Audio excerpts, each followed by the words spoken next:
गृह प्रवेश 2022 के संपूर्ण मुहूर्तों की चर्चा हम लोग पिछली वीडियोस में कर चुके हैं, जिसमें मैंने आपको वर्ष भर के जो मुहूर्त थे वो आपको मैंने बताए, विशुद्ध रूप से जो शुद्ध मुहूर्त है।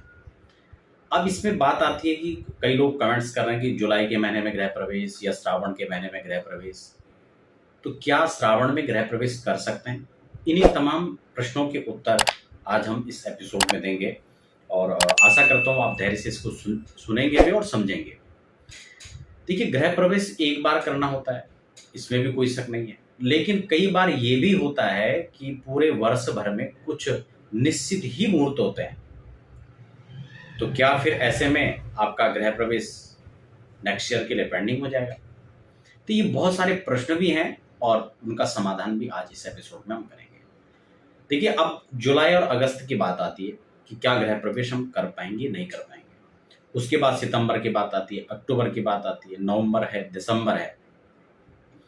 तो आज मैं इसमें स्पष्ट करने वाला हूं। सबसे पहले मैं आपको यहाँ पर जो है मुहूर्त चिंतामणि जो प्रसिद्ध पुस्तक है और इसके अलावा जो परंपरागत हमारे पास मुहूर्त हैं, इसके अलावा और भी चीजों का जो मत है वो मैं आपको स्पष्ट रूप से आज के एपिसोड में बताऊंगा। देखिए, सबसे पहले यहां पर लिखा गया है कि सौम्यायन यानी उत्तरायण होना चाहिए। अब अगर हम उत्तरायण काल और दक्षिणायन काल की बात करें तो इसमें आप समझ सकते हैं कि कर्क के बाद जो है क्या लग जाएगा, दक्षिणायन लग जाए। कर्क राशि में सूर्य के जाते ही दक्षिणायन लग जाता है। तो ऐसी स्थिति में फिर दीपावली के आसपास भी, समझ रहे हैं ना आप, क्योंकि जब तक सूर्य उत्तरायण नहीं होंगे मकर संक्रांति तक यानी जनवरी तक, तब तक फिर आप मुहूर्त नहीं कर पाएंगे। तो इसको हम एक तरफ रख लेते हैं। अब दक्षिणायन और उत्तरायण वाले चैप्टर को कर दें क्लोज। अब बात आती है कि उत्तम मास। सबसे पहले मुहूर्त का नियम क्या है, सबसे पहले हम इसको समझेंगे, क्योंकि बहुत सारे लोग यूट्यूब पर सर्च कर रहे हैं तो उसमें बहुत तमाम प्रकार की जानकारी हमको मिल रही है। फिर उसमें बहुत निश्चित है कि आप लोग भ्रमित हो जा रहे हैं, और भ्रमित होना भी स्वाभाविक है, क्योंकि हम किसको प्रमाणिक माने, विषय ये भी है। क्या जो मैं जानकारी दे रहा हूं मेरी बात प्रमाणिक है, या फिर जो जानकारी हम दूसरे चैनल पर ले रहे थे वो प्रमाणिक है? लेकिन मैं आपको प्रमाण के रूप में, मेरे पास यहाँ पर जो दो ग्रंथ हैं, प्रमुख रूप से मैं इसको यहाँ पर उदाहरण ले रहा हूँ, और साथ ही अन्य मतांतरों को भी यहाँ पर मैं ले रहा हूँ, जिसमें कई सारे पंचांग भी सम्मिलित हैं।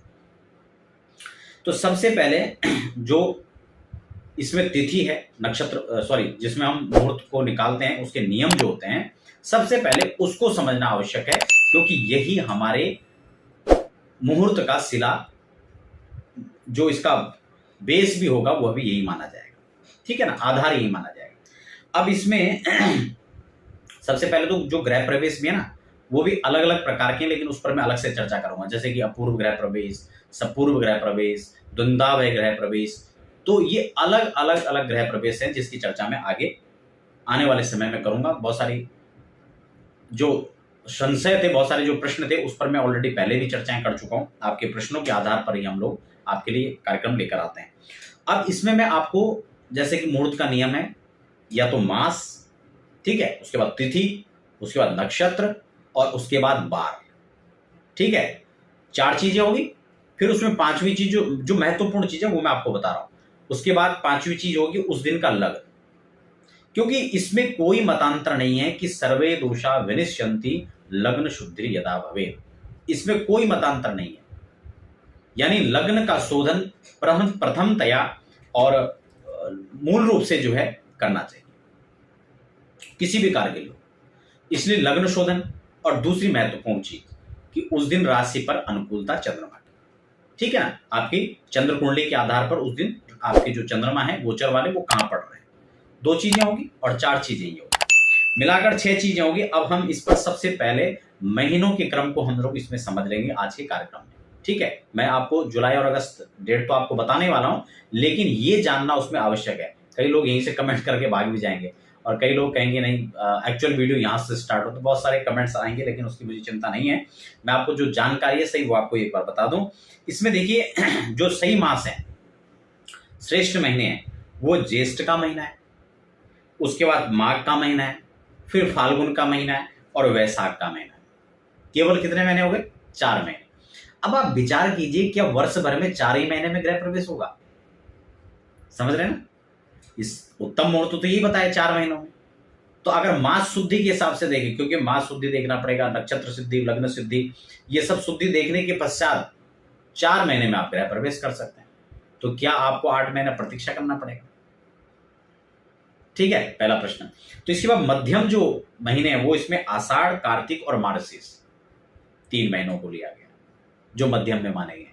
उसके बाद इसमें सबसे पहले आपको जब सूर्य मीन राशि और धनु राशि पर रहते हैं, जिनको खरमास भी कहते हैं, यानी चैत्र और पौष का महीना, ये 2 महीने तो विशेषकर वर्जित हैं, इसमें तो गृह प्रवेश करना ही नहीं चाहिए। ठीक है ना, आप लोग समझ रहे हैं मैं आपको बताना चाह रहा हूं।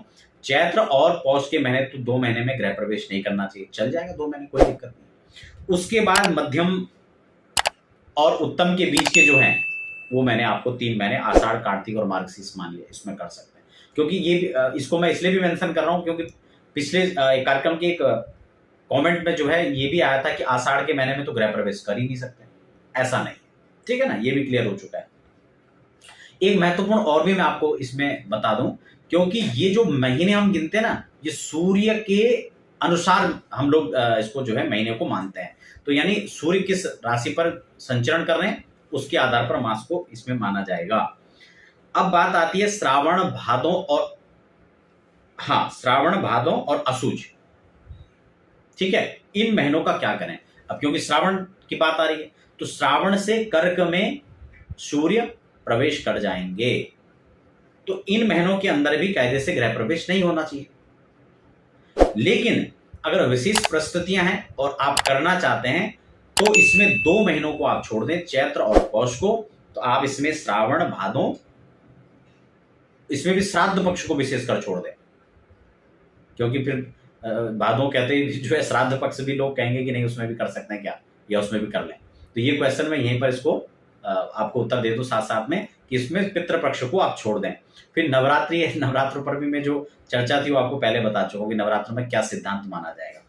और इसके बाद आश्विन, तो ये चीजें इसमें 3 महीने जो हैं इनमें आप अति आवश्यक होने पर इस रूप में आप मुहूर्त ले सकते हैं। ठीक है, अब नक्षत्रों की बात है तो नक्षत्रों में जो मृदु संज्ञक नक्षत्र हैं, स्त्री संज्ञक नक्षत्र हैं, है ना, उनमें आप गृह प्रवेश कर सकते हैं। वार में जो त्याज्य है वो रविवार और मंगलवार का विशेष त्याज्य है। शनिवार को लोग लेकर के संशय करते हैं, तो शनि कुंडली में योग कारक हैं और उसके अलावा भी शनि में गृह प्रवेश कर सकते हैं, कोई ऐसी उसमें जो है संशय वाली बात नहीं है।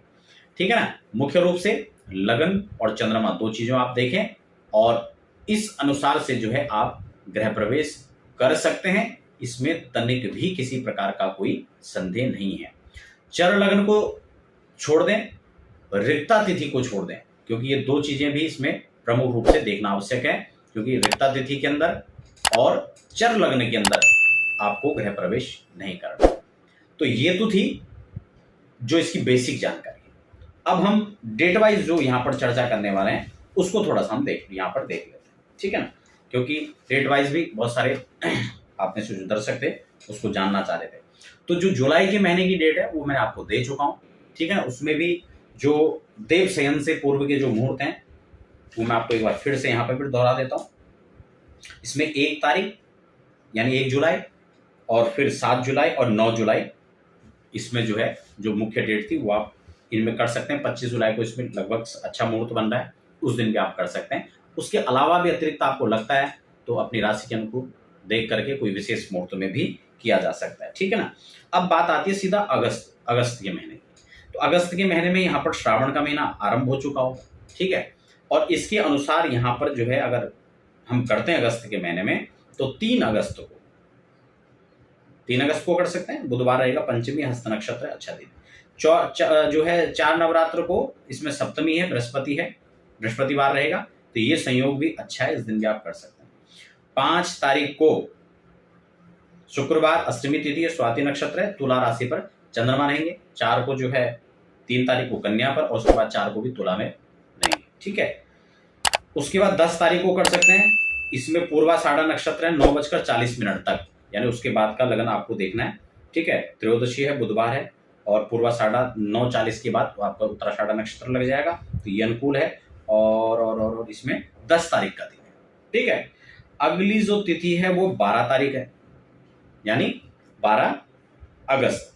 अब इसमें पूर्णिमा पड़ रही है, कई लोग पूर्णिमा अमावस्या इस तरह के क्वेश्चन करते हैं, तो मैं स्पष्ट कर चुका हूं कि पूर्णिमा को कर सकते हैं गृह प्रवेश, ठीक है। पहले भी तो शुक्रवार पड़ रहा है, धनिष्ठा नक्षत्र है, और इसमें जो है पंचक स्टार्ट हो चुके हैं, रक्षाबंधन है। कई लोग कहते हैं कि क्या पंचक में कर लें, तो धनिष्ठा उसी का नक्षत्र है, अश्विनी उसी का नक्षत्र है, रेवती उसी का नक्षत्र है, और जब इनमें गृह प्रवेश निकल रहे हैं तो ये प्रश्न तो उठता ही नहीं है, फिर वही खत्म हो जाता है, ठीक है ना।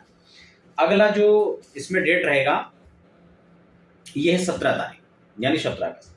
17 अगस्त को भी अच्छा संयोग बन रहा है यहाँ पर, सही है ना, अश्विनी नक्षत्र रहेगा, वही मैं आपको जो अभी बता रहा था, और बुधवार है, षष्ठी तिथि है, इस दिन भी कर सकते हैं। उसके बाद नेक्स्ट डेट इसमें रहेगी 22 तारीख को, इसमें एकादशी है, सोमवार है, मृगशिरा नक्षत्र है, और मृगशिरा सुबह जो है 7:40 तक है, उसके बाद आर्द्रा नक्षत्र है। तो कोई नहीं, दोनों नक्षत्र अनुकूल है, दोनों में किया जा सकता है। तो आशा करता हूं जुलाई और अगस्त के महीने के मुहूर्त के साथ साथ, जो जानकारियों के साथ साथ आपको अन्य जानकारी भी आज के एपिसोड में जानने को मिला हो। फिर भी कोई क्वेश्चन होता है तो आप कमेंट बॉक्स में लिख सकते हैं, और व्यक्तिगत जानकारियों के लिए आप हमें सीधे हमारी वेबसाइट पर संपर्क कर सकते हैं, या फिर व्हाट्सएप पर भी आप अपनी डिटेल के साथ संपर्क करके जानकारी प्राप्त कर सकते हैं।